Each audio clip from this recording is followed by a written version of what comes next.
മാർക്കസിനെ ചുറ്റിപ്പറ്റി ഉണ്ടാകുന്ന കുറേ കഥകളുണ്ട്. ആ രാജ്യം ലഹരിയുടെ ഒരു ഹബ്ബാണ്. ആ രാജ്യത്ത് ഇദ്ദേഹത്തിന് ഈ പദവി കൊടുത്തതിൻ്റെ പിന്നിലെ ദുരൂഹത, പണത്തിൻ്റെ പമ്പിങ്ങിൻ്റെ സ്വഭാവം, പിന്നെ യു എയിലെ എമിറേറ്റ്സുകളിലെ ബിസിനസ്സും ഇവിടുത്തെ സംഭവം കണക്ട് ചെയ്തുകൊണ്ടുള്ള കഥകളൊക്കെ നിങ്ങൾ വായിച്ചിട്ടുണ്ടാവുമല്ലോ. അതിനെയൊക്കെ എങ്ങനെയാണ് നിരീക്ഷിക്കുന്നത് ശരിക്കും?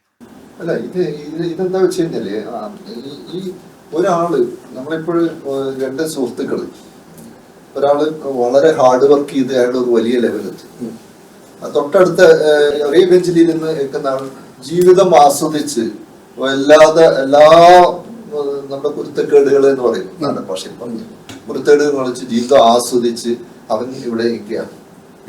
ഇപ്പൊ ഈ കമ്പാരിസൺ വരുമ്പോൾ ഈ ഉയർന്ന ശ്രേണിയിൽ നിൽക്കുന്ന ആൾക്കാരെ കുറിച്ച് നമുക്ക് ഒരുപാട് അദ്ദേഹം പണം ഉണ്ടാക്കിയ വഴികൾ, ആ ചരിത്രം തേടി പോവാം. അതിൻ്റെ അകത്ത് നമ്മുടെ നാട്ടിൽ ഇപ്പോഴും ഈ മണി മേക്കിംഗ്, പ്രോഫിറ്റ് മേക്കിംഗ് ഒരു സിന്നായിട്ട് കാണുന്ന ഒരു സമൂഹമുണ്ട്. അവരാണ് ഈ സ്റ്റോറിയുടെയൊക്കെ പിന്നാമ്പുറ കഥകള്. നമുക്ക് ഇപ്പോഴും ഈ ദുരന്തം ഉണ്ടായതിനു ശേഷം നിങ്ങൾ ഈ സോഷ്യൽ മീഡിയ നോക്കിക്കോളൂ, യൂട്യൂബ് നോക്കിക്കോളൂ, ചാനലുകൾ നോക്കിക്കോളൂ, ഇത് ആഘോഷിക്കുകയാണ്. ഇതിൻ്റെ അകത്ത് ഒരു കുടുംബം, സിസ്റ്റർ പറഞ്ഞ ഡോക്ടർ പറഞ്ഞതുപോലെ ഒരു കുടുംബമുണ്ട്, അതിൻ്റെ അവരനുഭവിച്ച മാനസിക സംഘർഷങ്ങളോ ഇതൊന്നും കാണാതെ ഒരു കുറച്ചു കാലത്തേക്ക് നമ്മുടെ വാർത്തകളുടെ ദാരിദ്ര്യമില്ലാതിരിക്കുകയാണ്. ഇതിനെക്കുറിച്ച് റിസർച്ചും അനാലിസിസും ഒക്കെ കുറച്ച് കഴിഞ്ഞ് കഴിഞ്ഞാൽ ഇതിന്റെ കേസുകളെ കുറിച്ച് നമുക്ക് അറിയില്ല. ഇവിടെ സാജൻ മരിച്ചു, അദ്ദേഹത്തിന്റെ ആ കുടുംബത്തിന് എന്ത് സംഭവിച്ചതിനെ കുറിച്ച് നമ്മൾ ആരും ആലോചിക്കുന്നില്ല. അതിനുശേഷം ഇവിടെ ഈ ബ്യൂറോക്രസിയുടെ ഒരു വലിയൊരു ഇടപെടലിന്റെ ഒരു ശാസ്ത്രീയത കുറവ് കൊണ്ടാണ് ഇത് സംഭവിക്കുന്നത് നമുക്കൊക്കെ അറിയാം. ഒരു കെട്ടിട നിർമ്മാണത്തിന്റെ പെർമിറ്റ്, അതിന്റെ ജീവിതത്തിലെ എല്ലാ പ്രതീക്ഷകളും നഷ്ടപ്പെടുകയാണ്. ഒരു കെട്ടിടത്തിന് ഒരു നമ്പർ കിട്ടുക, ഒരു കംപ്ലീഷൻ സർട്ടിഫിക്കറ്റ് കിട്ടുക എന്ന ഏറ്റവും ലളിതമായ ഒരു കാര്യങ്ങൾ, എന്തെങ്കിലും അപാകതകളുണ്ട് പരിഹരിക്കപ്പെടാൻ മാത്രമുള്ളൂ. അദ്ദേഹം മരിച്ചതിന് ശേഷം സംഭവിച്ച എന്താ, ദിവസങ്ങൾക്കുള്ളിൽ തന്നെ സ്റ്റേറ്റ് മിഷനറി മൊത്തം വളരെ ജാഗ്രതയോടെ പ്രവർത്തിച്ച് അതിന് നമ്പർ കൊടുത്തു. ആ കെട്ടിടത്തിന് നമ്പർ കിട്ടാൻ അദ്ദേഹത്തിന്റെ ജീവൻ ഉപേക്ഷിക്കേണ്ടി വന്നു എന്നുള്ളതാണ്. ഈ സംഭവം നമുക്ക് ഇനിയും ഒരുപാട് ദുരന്തങ്ങൾ പ്രതീക്ഷിക്കും. നമ്മുടെ ഈ സിസ്റ്റം മാറ്റിയിട്ടുണ്ട്. സിസ്റ്റം പറഞ്ഞു, റെയ്ഡ് വേണം, സർവേ വേണം, സെർച്ച് വേണം. ആധുനിക കാലഘട്ടത്തിൽ ഈ physical based datas collective assessment എല്ലാ ഇൻഫർമേഷൻ നിങ്ങളുടെ വാട്സപ്പ് സന്ദേശങ്ങളും നിങ്ങളുടെ മൊബൈൽ ഫോണ് തന്നെ മതി, അല്ലെങ്കിൽ നിങ്ങളുടെ ഇമെയിലുകൾ, അല്ലെങ്കിൽ നിങ്ങളുടെ ബാങ്ക് അക്കൗണ്ടുകളിൽ പാൻ കണക്റ്റഡ് ആണ്. വളരെ ശാസ്ത്രീയമായ രീതിയിൽ നമുക്ക് ചെയ്യാൻ പറ്റുന്ന കാര്യങ്ങളാണ്. നിങ്ങൾ ഒരു കാര്യത്തെ കുറിച്ച് സംസാരിച്ചുകൊണ്ടിരിക്കുമ്പോൾ, നിങ്ങൾ ക്യാമറയെ കുറിച്ച് സംസാരിച്ചുകൊണ്ടിരിക്കുമ്പോൾ നിങ്ങളുടെ മൊബൈൽ ക്യാമറയുടെ പരസ്യങ്ങൾ വരുന്നുണ്ട്. അപ്പൊ ശാസ്ത്രം എത്ര അഡ്വാൻസ്ഡ് ആണ്. ഈ കാലഘട്ടത്തിലാണ് നമ്മളൊരു വലിയൊരു കൂട്ടം ആൾക്കാർ വന്ന ഒരാളെ മാനസികമായിട്ട് അയാളെ ഇപ്പം മാനസികമായി തകർത്തുകൊണ്ട് അദ്ദേഹത്തിൽ നിന്ന് സത്യം പുറത്തുകൊണ്ടിരുന്ന ആ കാലഘട്ടം പണ്ട് ഈ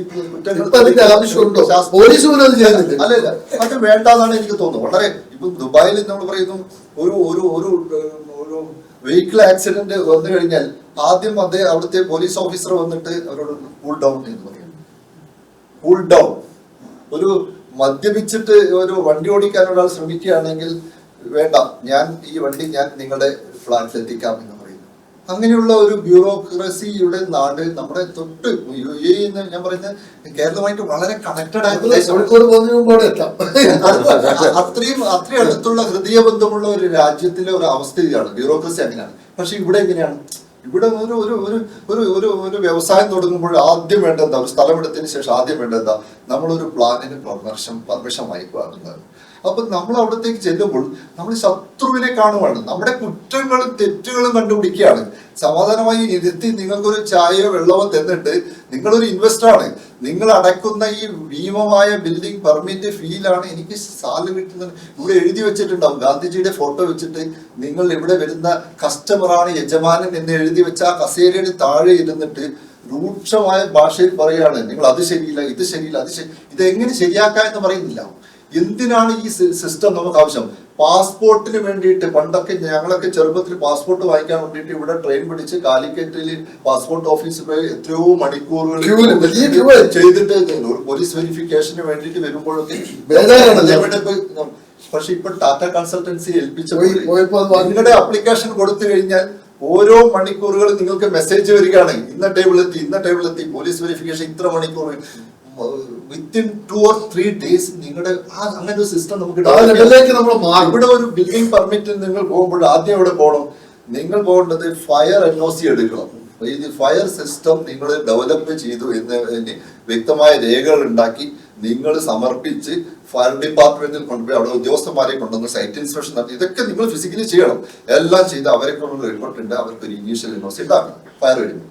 പിന്നെ പൊല്യൂഷൻ കൺട്രോൾ ബോഡി എന്ന് പറയുന്നത് ഒരു ഭീമമായ തുക, ടോട്ടൽ എസ്റ്റിമേറ്റിന്റെ ഇത്ര പെർസെന്റേജ് അവർക്ക് ഒരു ഇനീഷ്യൽ ഒരു NOC എമൗണ്ട് കൊടുക്കണം, വലിയൊരു തുക. എന്തിനാണ്? ഒരു സർവീസും ആ ഡിപ്പാർട്ട്മെന്റ് കിട്ടുന്നില്ല. നിങ്ങൾക്ക് എന്ത് പൊല്യൂഷൻ കൺട്രോൾ സിസ്റ്റം എന്ന് അവർ ഡിസൈൻ ചെയ്ത് തരുന്നില്ല, നിങ്ങൾ സൂപ്പർവിഷൻ ചെയ്യുന്നില്ല, അതിനെ കുറിച്ച് ഒരു അഡ്വൈസ്. ഇതെല്ലാം ഒരു മനുഷ്യനെ സമ്മർദ്ദത്തിലാക്കുന്നതാണ് പറയുന്നത്. ഇത്ര വലിയ സമ്മർദ്ദം ചെലുത്തിയിട്ടാണ് ഒരു വ്യവസായം അവിടെ തുടങ്ങുന്നത്. അപ്പൊ അവര് ശത്രുവെ പോലെ കാണുന്ന ഒരു അവസ്ഥയിലാണ്. അവർ ആയിരക്കണക്കിന് ആൾക്കാർ അവരുടെ സ്റ്റാഫായിട്ട് അവർ വലിയ റെസ്പെക്റ്റോട് കൂടി സമൂഹത്തിൽ ഇങ്ങനെ ജീവിച്ചുകൊണ്ടിരിക്കുമ്പോൾ ഒരു ഓഫീസിൽ പോയിട്ട് ഒരു ഫയൽ മടക്കിയാൽ ആ അവിടെയുള്ള ഒരു ഉദ്യോഗസ്ഥർ ഒരു ക്ലർക്കിന്റെ അടുത്തുള്ള പീഡനങ്ങൾ ഇവർക്ക് സഹിക്കാൻ പറ്റില്ല.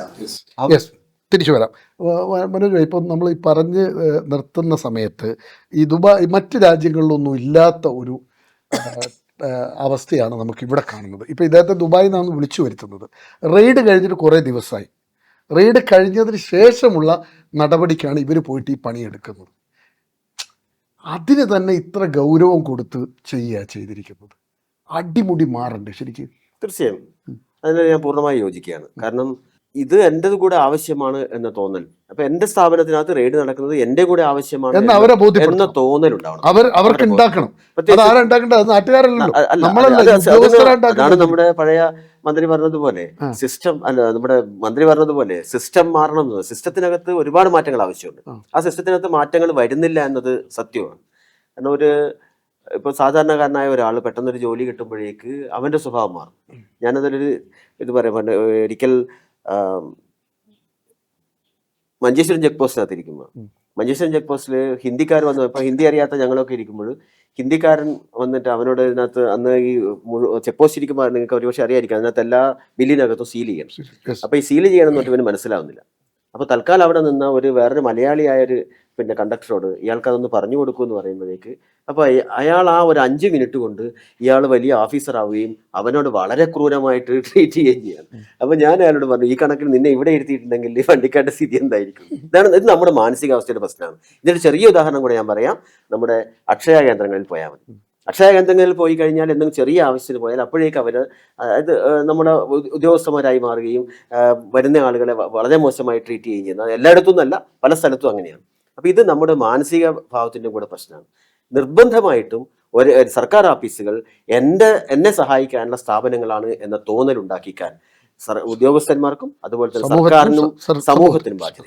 ഈ പണം ആണോ ഈ അച്ചീവ്മെന്റ് എന്ന് പറയുന്നത്? ഒരു മനുഷ്യൻ പണം സമ്പാദിക്കലാണോ യഥാർത്ഥത്തിൽ ഒരു അച്ചീവ്മെന്റ് എന്ന് പറയുന്നത്? അല്ലെന്ന് തീർച്ചയായിട്ടും പറയാൻ പറ്റും. കാരണം എന്താണെന്നറിയോ, ഇപ്പൊ നമ്മള് വെൽ സെറ്റിൽഡ് ആയിട്ട് എന്ന് പറഞ്ഞ ബിസിനസ് രംഗത്തോ അല്ലെങ്കിൽ ഇപ്പൊ സാമ്പത്തികമായിട്ട് ഹൈ ലെവലിൽ നിൽക്കുന്ന ഒരാളുടെ ഇപ്പൊ സാറ് പറയുന്ന ഒരു മാനസിക നിലയും അല്ലെങ്കിൽ ഇപ്പം സാധാരണ തെരുവിൽ സ്വന്തമായിട്ട് കിടപ്പാടം പോലും ഇല്ലാത്ത ഒരാളുടെ സാറ്റിസ്ഫാക്ഷൻ ലെവലും നമ്മൾ എടുക്കുവാണെങ്കിൽ ചിലപ്പോ ഈ തെരുവിൽ കഴിയുന്ന മനുഷ്യന്റെ സാറ്റിസ്ഫാക്ഷൻ ലെവലായിരിക്കും ഹൈ. അതുകൊണ്ട് ഒരിക്കലും ആ ഒരു ലെവലിൽ നമുക്ക് പണത്തിന്റെ ലെവലിൽ ഒരാളെ നമുക്ക് സാറ്റിസ്ഫാക്ഷൻ ലെവലിൽ നമുക്ക് ഇവാലുവേറ്റ് ചെയ്ത് പറയാൻ പറ്റത്തില്ല. സംതൃപ്തനാണ്. ഒരാൾക്ക് സമ്പത്ത് ഒരു റെയ്ഡിൽ വന്നു, അവനെ മുഴുവൻ പിഴയും അടക്കുന്നു, അവൻ സാമ്പത്തികമായിട്ട് ഡൗൺ ആവുന്നു. പക്ഷെ അവനെന്നൊരു മനുഷ്യൻ ഇങ്ങനെ നിൽക്കുകയാണ്. അവൻ അതിനെ അസസ് ചെയ്തിട്ടാണോ കാര്യങ്ങൾ കാണുന്നത്? അപ്പോൾ ഈ പണം ഇല്ലാതാവുമ്പോൾ അപ്പാട് ഡൗൺ ആയി പോകുന്നുണ്ട്. എന്തുകൊണ്ടായിട്ടുണ്ട്? അത് നോർമലാണ്.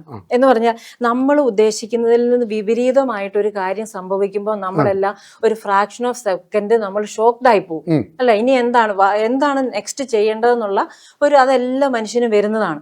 പക്ഷെ ആ ഒരു മൊമെന്റിനെ അതിജീവിക്കുന്നവനാണ് പിന്നെയും ജീവിതത്തിലേക്ക് പോകുന്നത്. ഇപ്പൊ സാറ് പറയുന്ന ഇതുപോലെ തന്നെ എന്ന് പറഞ്ഞാൽ ലക്ഷക്കണക്കിന് അല്ലെങ്കിൽ കോടിക്കണക്കിന് പൈസ കൈകാര്യം ചെയ്തുകൊണ്ടിരുന്നിട്ട് ബിസിനസ് നടത്തിയിട്ട് സീറോ ആയ മനുഷ്യരെ ഞങ്ങൾ കൗൺസിലിംഗ് റൂമുകളിൽ കാണാറുണ്ട്. എന്ന് പറഞ്ഞാൽ അവർ സങ്കടപ്പെട്ട് ഇനി എന്താ എന്നുള്ള സാറിന്റെ നേരത്തെ ചോദ്യം ഇനി എന്താ എന്ന് ചോദിച്ച് നമ്മുടെ അടുത്ത് വരുന്നവരാ. പക്ഷെ അവരെ നമ്മൾ എന്താ ചെയ്യുന്നത്? അവരെ എംപവർ ചെയ്യുക ചെയ്യുന്നത്. കൗൺസിലിങ്ങിലൂടെ അല്ലെങ്കിൽ നമ്മൾ സൈക്കോളജിക്കൽ ഹെൽപ്പിലൂടെ അവരെ എംപവർ ചെയ്യുന്നത്.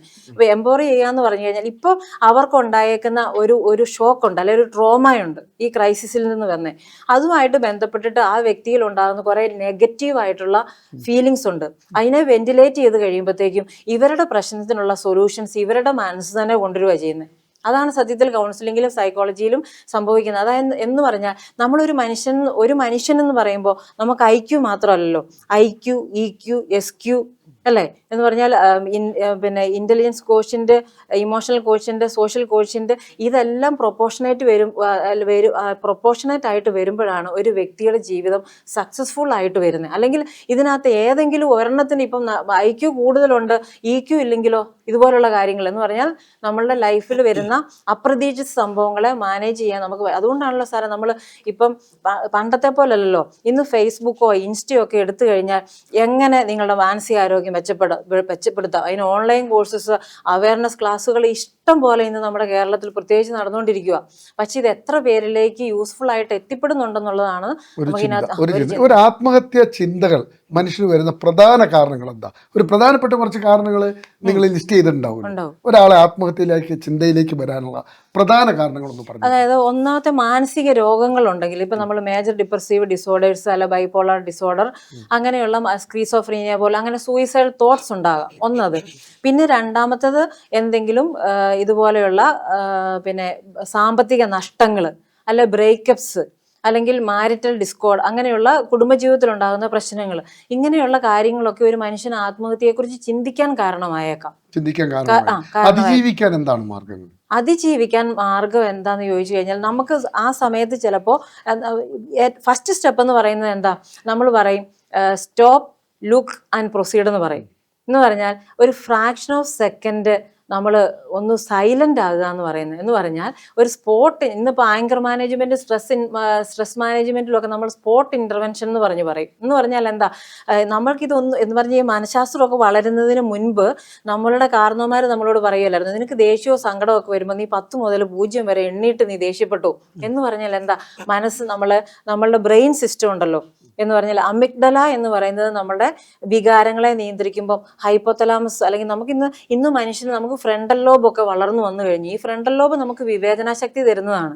അപ്പോൾ അതുകൊണ്ടാണ് മൃഗങ്ങൾ പെരുമാറുന്നത് പോലെ അല്ല മനുഷ്യന് പെരുമാറാൻ പറ്റുന്നതെന്ന് പറയുന്നത് നമുക്ക് വിവേചന ബുദ്ധിയുണ്ട്. അത് ഫ്രണ്ടൽ ലോബിൻ്റെ ഒക്കെ ഇൻവോൾവ്മെന്റ് ആണ്. അപ്പം നമ്മൾക്ക് ഒരു ക്രൈസിസ് സിറ്റുവേഷൻ വരുമ്പോൾ നമ്മളൊന്ന് സൈലന്റ് ആയി അല്ലെ ഒന്ന് ശ്വാസം ദീർഘമായിട്ടൊന്ന് എടുത്തു കഴിയുമ്പോഴത്തേക്കും ഈ ഫ്രണ്ടൽ ലോബ് അല്ല നമ്മുടെ ഹൈപ്പോതലാമസ് ഈ സിസ്റ്റം ഏറ്റെടുക്കുകയാണ് ചെയ്യുന്നത്. അപ്പം നമ്മളെ പാരാസിമ്പത്തറ്റിക് നെർവ് സിസ്റ്റം ഉണർന്നിട്ട് കൂൾ ഡൗൺ നമ്മളോട് പറയുമ്പോൾ നമ്മുടെ മനസ്സ് ശാന്തമാകും. അങ്ങനെ മനസ്സ് ശാന്തമാകുമ്പോൾ ഈ സിറ്റുവേഷനെ എങ്ങനെയാണ് ഞാൻ ഹാൻഡിൽ ചെയ്യേണ്ടതെന്നുള്ള ഓൾട്ടർനേറ്റീവ്സ് എൻ്റെ മൈൻഡ്, അതായത് നമ്മളിൽ തന്നെയാണ് നമ്മളുടെ പ്രശ്നങ്ങൾക്കുള്ള പരിഹാരം നടക്കുന്നത്.